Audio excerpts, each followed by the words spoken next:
My name is Shawn James, and you're watching Made on Backstage.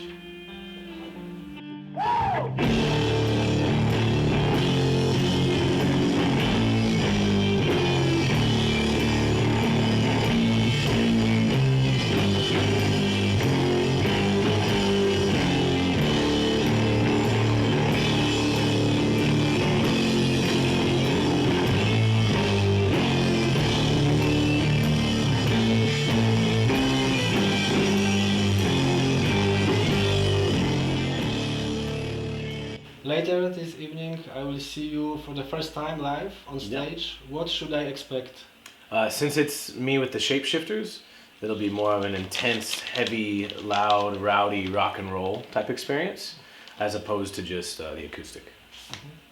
What constitutes a good live show for you personally? For me, when you can see that the emotions of the performers and their passion, and that they actually put their all into it, rather than people that just stand there and play and just look at their feet while they play. Like, I want to see that you actually mean it and that you actually feel something about your own music and you can make other people get into it. And not just that, but obviously the performance as well. If it sounds similar to what you've heard in the records, or for me, if it's a really good live performance, it'll be better than the CDs that you hear. So when you play with the Shapeshifters, this is more of a heavy blues rock kind of music. When you play solo, it's more folk, singer-songwriter kind Absolutely, of like blues, repertoire. singer-songwriter, folk, yeah. Yeah, so how do those two sides of you compare to each other? Is there more differences between them or similarities? I think the only thing, well, a couple things that are similar would be the lyrical content, what I write about and stuff like that, and then also the vocals, because I roar with both sometimes. But really, the main differences for me with the acoustic is more heartfelt and sentimental, and more like a low-key kind of emotional in a sadder way, maybe. And then with the Shapeshifters, it's more emotional and a more intense, rowdy, like almost like you're going to war type way, like if that makes sense.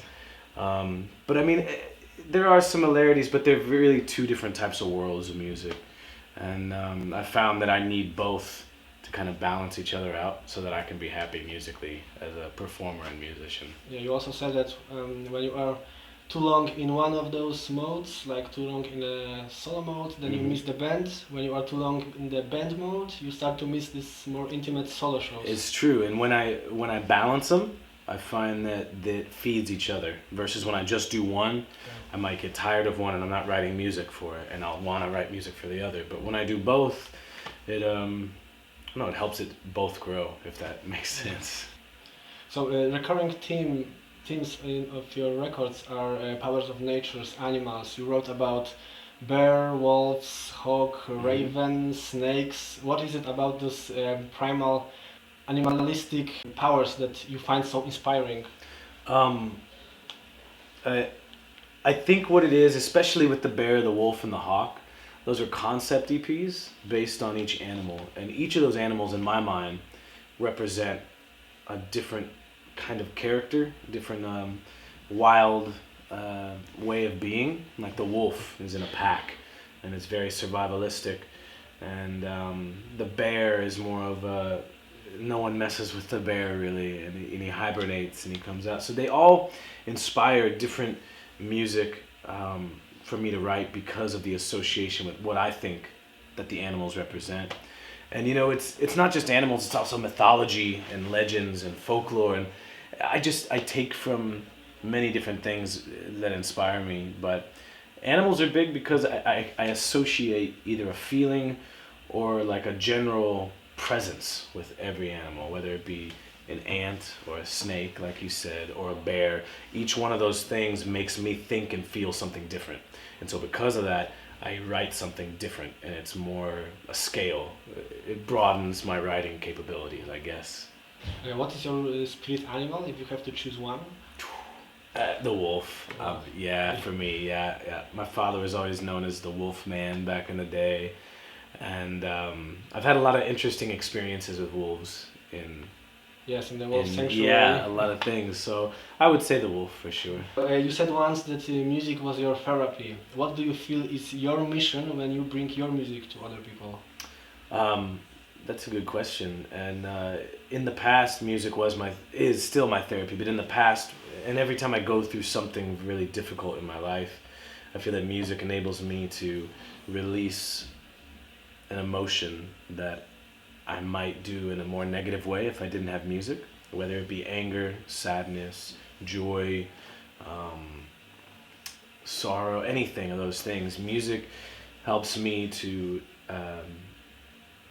get it out. And so my goal with music now is really, it's three-sided, but maybe more, but three main ones. It's to help people feel something deeper than they feel from other music, to help them release emotions that they didn't know that they could get out, that's just built up inside of them. And I have a lot of people tell me that it's like, after I listened to your music, it related to something I was going through, and then it helped me get through it. And that's a huge thing for me, because that's what it's done for me in the past.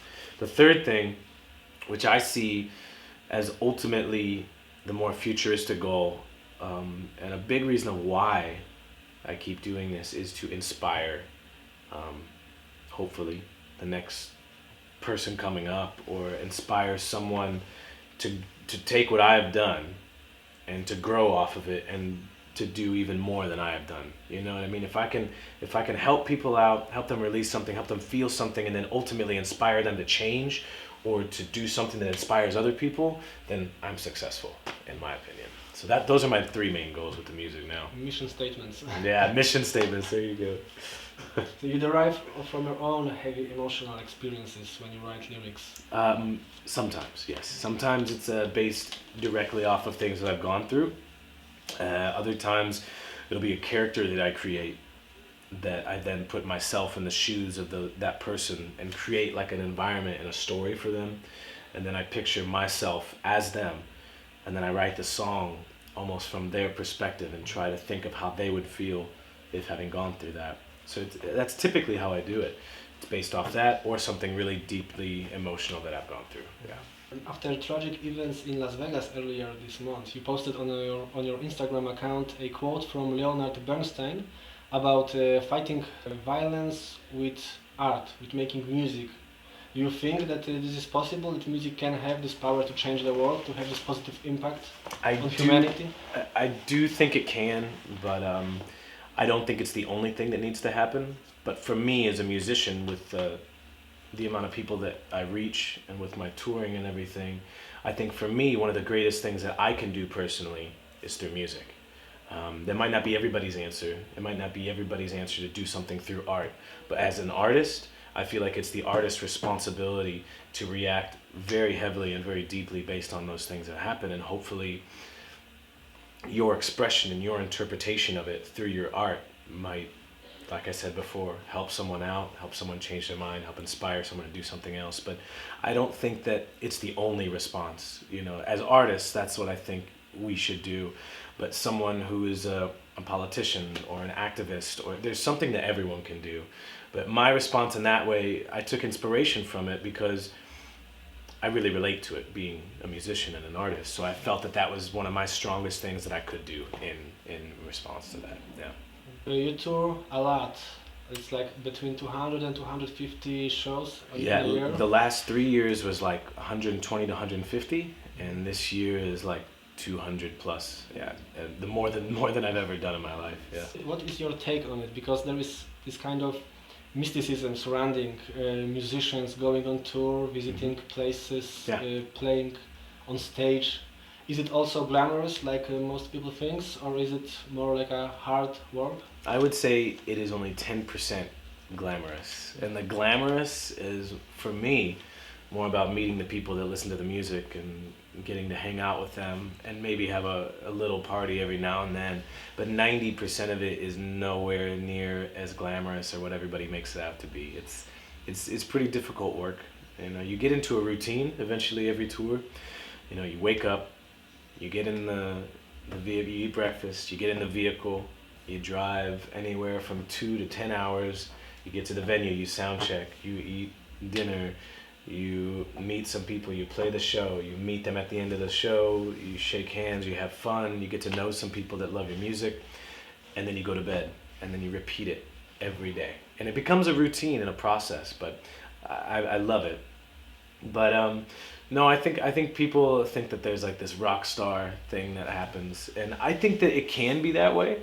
But in my honest opinion, I think I kind of don't have very good thoughts towards people that see themselves as rock stars, because I find, in my opinion, that the modern or the old rock star that everybody used to think from the 80s and 90s and all that should die, should go away. That whole mentality of thinking that I'm above you and I'm so cool and I'm a rock star, I think it's stupid. And I think it doesn't belong anywhere in the world today. Really, I'm reaching people through music, and I'm building relationships with people that don't even meet me at first through the music. And then when you meet them, you don't want to put yourself on a pedestal and seem like you're better than them. Just be humble, down to earth, and it's really because of them that I'm even able to do this. If that makes sense. Yeah. So yeah, it's hard work, but if you love it, it's always worth it. So your songs were appeared on soundtracks to the games like Last of Us Part 2, Yeah. Shameless, Showtime series, TV series, also documentary series Yukon Man. Are there like your dream TV show or a movie that you would love to put your music on a soundtrack to? Oh man. Let me think about that for a minute. You know, honestly, I'm a really big fan of like more darker, epic, thriller, mysteries, or supernatural type stuff. And one of them, and not necessarily supernatural, but there's a show called True Detective that took place the first season in Louisiana, and I love the vibe of that. And I feel like some of my music would fit there. But then, yeah, I also love stuff like X-Men and 300 and other legends and mythology based type. Yeah, exactly. So stuff like that, like more supernatural but darker type I stuff. would see, you know, the series Fargo. Yeah, I love Fargo. The new, you're talking about the newest new one. ones, Yeah, yeah. yeah, I've been watching it. I love it too. Yeah, Yeah, it would absolutely. be perfect. Hell Maybe yeah. next season. I'm totally into it. Totally into If it. they are watching, if the producers are watching. Yeah, get me. Get at me. Let me know. Last question that I always like to ask is, what is your musical guilty pleasure? Something your fans may be surprised that you like to listen to. I'm actually a lot into rap and stuff like that, and hip hop, stuff like Joey Badass, Kendrick Lamar, Schoolboy Q, some other stuff like that. I love lyricism and poeticness, but done in like with the swagger and groove that hip hop can achieve almost. This confidence. Yes, with his confidence, and also like there's a lot that they're doing, especially Kendrick and Logic and people like that, where they really fast with it, but they're also poetic in the same way. And I find that it inspires a lot of the way that I might sing a lyric. They might inspire me to think of the pronunciation in a different way. So I take a lot of inspiration from that stuff, and I don't think a lot of people would expect that.